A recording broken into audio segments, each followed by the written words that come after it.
This is Basic, the Atari 8-bit podcast.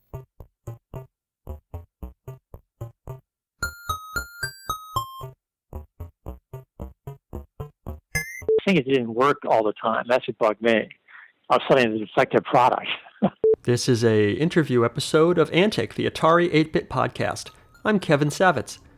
Edward Lehmann published one Atari program through Atari Program Exchange, Recipe Search and Save, which first appeared in the summer 1982 APX catalog. It won third prize in the Personal Finance and Record-Keeping category in that catalog. I will read its entry in the catalog to you. Recipe Search and Save by Edward Lehmann, recommended for ages 14 and up, written in BASIC. How can you come home from work, clean the house, feed the kids, dog, bird, and cat, and still have time to plan an elegant meal for guests? We can't provide the total solution, but here's a program that will get you started. With Recipe Search and Save, you can quickly find a recipe that uses the ingredients on hand in your refrigerator. You won't have a cleaner house or a well-fed cat, but you will have your meal planning under control. With Recipe Search and Save, you can store up to 84 recipes per diskette, use your own blank diskettes for storage, search for recipes using up to 2 ingredient names and 2 recipe classifications, store up to 26 recipe classifications and 8 cookbook titles, print recipes, print an alphabetized list of your recipes, edit recipes, print an alphabetized shopping list for up to 10 selected recipes. A series of program menus guides you through the activities. For each new recipe, you can enter a new recipe name, cookbook title and page number, up to 10 ingredients, recipe instructions, and up to 4 recipe classifications. What a simple way to organize your kitchen and plan your food budget. The author invites questions by telephone and mail. Review comments. The shopping list feature is a great idea. The search capabilities are comprehensive. The program could be easier to use. Program menus are redundant, and the prompts sometimes are inconsistent. The user manual is very good. Requires Atari Basic Language cartridge, DOS-2 formatted diskettes for storing records. Optional, Atari 825 80-column printer or Epson MX80 printer. It was available on diskette, required 32K of RAM, cost $22.95, and was APX catalog number 20114. This interview took place on February 2nd, 2016. And I would like to hear the story of you getting into computers and Atari and the story of Recipe Search and Save. Well, it goes way back. I can't remember when the Atari, I guess, is at the 70s, right? Right. Well, the Atari came out in 1979, and then you probably bought one somewhere in the early 80s, I'm guessing. Yeah, right. Probably right away because I was sort of into that. But I wasn't a computer person like, a coder or anything. I just sort of liked the technology, sort of drew me to it. And they had I can't remember even the programming language or anything. It's just that whatever it was, I figured, a recipe thing might be really cool. And so I wrote this program, and it sort of worked and it didn't work. I used it a little bit. I think it was more fun writing it than using it because I can't remember how you stored things in it. But basically, these errors would pop up, and every so often I get some kind of correspondence because we didn't have email from people who had some problem, and I tried to fix it, but never really did. And then by that time, I think in a couple of years, the technology moved on. But it was fun doing it, like everything else. I was sort of at the early, not a real programmer type, like the people who bought some of those PCs that you put together. But anyway, it was fun to do and, see your name in print and everything. And there weren't that many programs out there, my goodness. I think their catalog was pretty small. And then, just you move on, and it was fun to do. But that's about it. Okay. Because it's so long ago. Yeah, it was. I do a lot of these interviews, and I get that answer a lot. It was a long time ago. How am I supposed to remember? In fact, I still think I found either the agreement I had with Apple or something about the program. I put it somewhere at home. I forgot to look for it before I left, just to sort of pull it out and take a look. and Well, see what it said. I can't remember. If you find it and could send me a copy, that'd be very interesting to see. Yeah, I don't remember. I guess everything was by mail then. If there was a problem. I can't remember how we loaded the files up since there was no internet.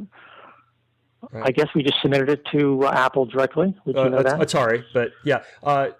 Atari, right. You probably would have mailed it to them, and they would have corresponded with you.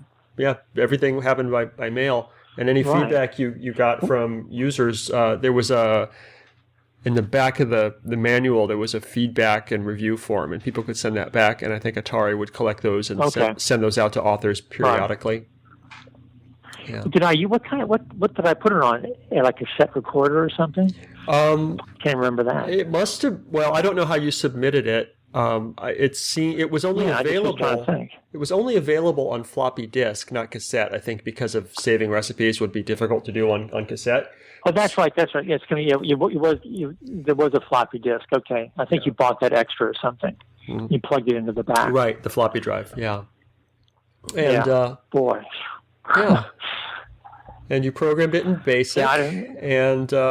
Yeah. So were you a cook? Were you interested in recipes, or No. I would work for government. I have a chemistry background. Technology always interested me in science. I was a chem major, so I just like that. And since recipes sort of was something that came up. Either they mentioned it or that came up. Said, well, let's try this. But that's about as vague as I can't go back more than that. All right. I didn't even use this. I played Pac-Man, and they had that space game. Star Raiders. I never would mash it for Star Raiders. It's really good because I liked the fact when you were shooting ships, you can roll, and then you had more of a strategy session. But again, I never really got into that enough to really use it. So to become pretty good at it. Yeah. All right, that was about the extent of my Atari. So you just did the one program, and then you just weren't into it and went on to other things? That's it. Oh, yeah, that was it. I just played, and then then everything started to change. Yeah. Did you make any money from this? They sent royalties out. Did you? I think I did. I can't remember how much or anything, but I know people bought them. Not a lot, but but it was wasn't enough. It must have been less than $100, but because I would have remembered that. Yeah.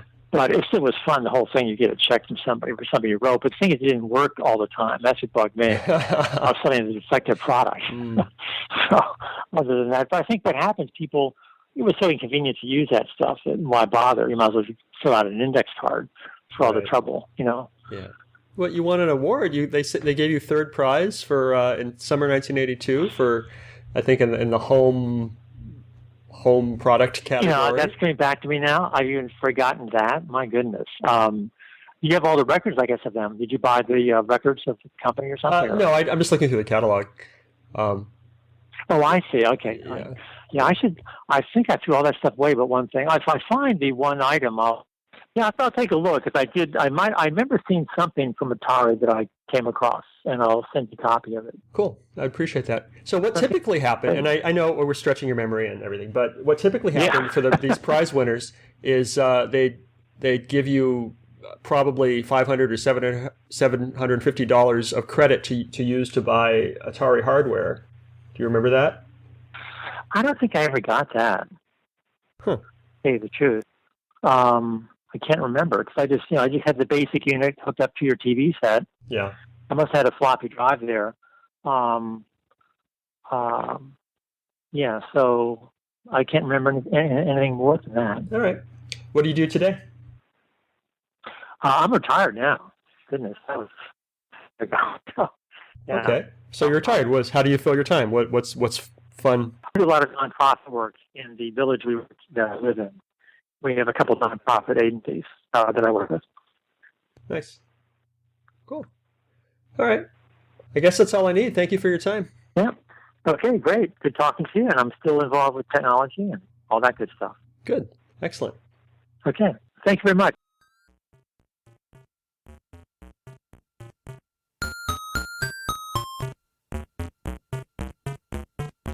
If you enjoy these interviews and would like to contribute something, I encourage you instead to donate to one of our favorite organizations, the Internet Archive, at archive.org. The Internet Archive is a nonprofit digital library with the stated mission of universal access to all knowledge. They've done incredible things to preserve computer history, including hosting thousands of programs in an in-browser Atari emulator, creating the Wayback Machine, and offering full-page scans of countless Atari computer books and magazines. Make your tax-deductible contribution at archive.org/donate.